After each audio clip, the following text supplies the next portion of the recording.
બીજાનો વિચાર કરીએ તો સ્વામીજીને ક્યારે આપણો ગુણ દેખાય છે?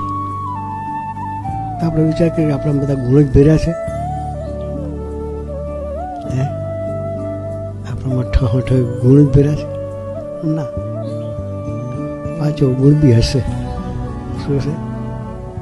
આપણામાં 5 અવગુણ પણ હશે. સ્વામીજી ક્યારેય કોઈનો અવગુણ નથી જોયો, એને સંબંધો જોયો છે.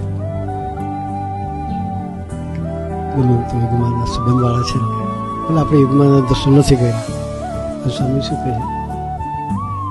યુગમાનના સંબંધવાળા છે ને, એનો સંબંધ સિવાય ભગવાન ફ્રમણાની કંઠી પહેરી એટલે ભગવાન ફ્રમણાનો સંબંધ થઈ ગયો. કંઠી પહેરવાનો તો સ્વામીજી જ હોય, બરાબર. પણ તો માને શું? ભગવાન ફ્રમણાની કંઠી પહેરી યુગમાનના સંબંધવાળો થઈ ગયો.